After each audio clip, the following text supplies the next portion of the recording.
میر تقی میر کا انتہائی خوبصورت شعر ہے۔ جبیں سجدہ کرتے ہی کرتے گئی، جبیں سجدہ کرتے ہی کرتے گئی، حق بندگی ہم ادا کر چلے، حق بندگی ہم ادا کر چلے۔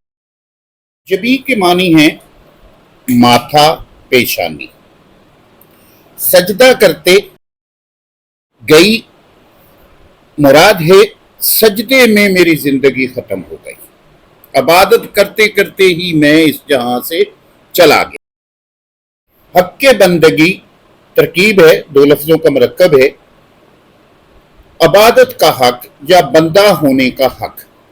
اب بندہ کون ہوتا ہے اس پہ ذرا غور کریں۔ بندہ کہتے ہیں غلام کو۔ عشق حقیقی کے حوالے سے دیکھیے تو اس شعر میں بندہ اللہ سبحانہ تعالیٰ کا ہے، اور اگر ہم عشق مجازی کی بات کریں تو محب جو ہے وہ اپنے محبوب کا غلام ہوتا ہے۔ مفہوم، میں سجدہ کرتا گیا اور یوں اللہ تعالیٰ کی بندگی اور عبادت ہوتی گئی۔ تشریح، میر تقی میر کو خدائے سخن کا لقب ملا تو انہوں نے اس کی لاج رکھی۔ وہ شاعری کی دنیا کے خدا مانے جاتے ہیں۔ نہ صرف مجازی شاعری میں انہوں نے اپنے فن کا لوہا منوایا، بلکہ صوفیانہ رنگ میں بھی کسی کو مد مقابل نہ آنے دیا۔ میر کا تصوف قاری کو متاثر کیے بغیر نہیں رہتا، جس کی زندہ مثال جو ہے وہ مذکورہ شعر ہے جو ہم نے پڑھا ہے، جس میں میر اللہ کے حضور ہدیہ پیش کرتے ہوئے کہتے ہیں اور اس کی بندگی یا عبادت کا حق ادا کرتے دکھائی دیتے ہیں۔ اللہ تعالیٰ نے انسان کو اپنا نائب بنا کر بھیجا ہے، اپنا خلیفہ بنا کر بھیجا ہے۔ انسان کا پہلا فرض یہی ہے کہ وہ مقدم طریقے سے، یعنی کہ سب سے پہلے جو انسان پر فرض ہے وہ اپنے رب کی بندگی ہے، اپنے پروردگار کی عبادت کرنا ہے، جس مقصد کے لیے اس کی تخلیق کی گئی ہے اسے پورا کرے، اور اشرف المخلوقات ہونے کا حق ادا کرے۔ یعنی تمام مخلوقات کا سردار وہ کب بنے گا؟ جب وہ اللہ کا حق ادا کرے گا کہ اللہ سبحانہ تعالیٰ نے اس کو جس مقصد کے لیے پیدا کیا ہے وہ اس مقصد کو پورا کرے۔ ظاہر ہے کہ اللہ تعالیٰ کے انسان پر اتنے احسانات ہیں کہ وہ اللہ کی جتنی بھی بندگی کرے، جتنا بھی اللہ کا شکر ادا کرے، وہ اس کا حق ادا نہیں کر سکتا، مگر کوشش میں اللہ کو راضی ضرور کر سکتا ہے۔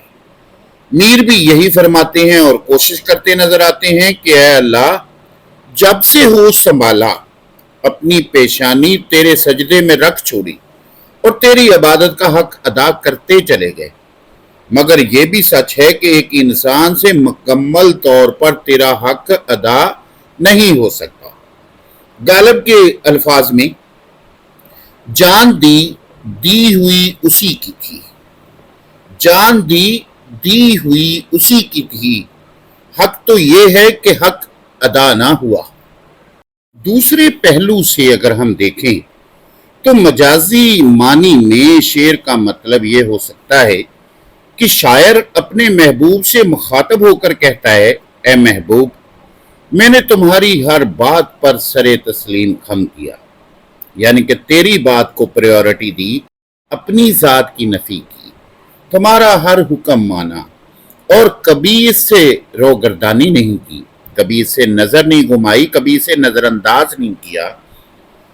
تم حکم صادر کرتے گئے اور میں تمہارے ہر حکم پر سر جھکاتا چلا گیا اور تمہاری اطاعت و فرما برداری کرتا چلا گیا، تیری رضا میں راضی رہا، کیونکہ محبت اطاعت و فرما برداری ہی کا نام ہے۔ جیسا کہ رابعہ بصری رحمت اللہ علیہ کا قول ہے، محبت کرنے والا اپنے محبوب کا مطیع و فرما بردار ہوتا ہے، لیکن اس کے باوجود مجھے تمہاری وفا حاصل نہ ہو سکی اور تمہارے دل میں میرے لیے کوئی نرم گوشہ پیدا نہیں ہو سکا۔ میں نے تمہارے ہر حکم کے سامنے، تیری ہر خواہش کے سامنے سر تسلیم خم کر کے حق محبت ادا کر دیا۔ تیری ہر بات کو میں نے پورا کر دیا۔ میں نے محبت میں توحید کی روایت قائم رکھی کہ تمہارے سوا کسی کو دل میں جگہ نہیں دی۔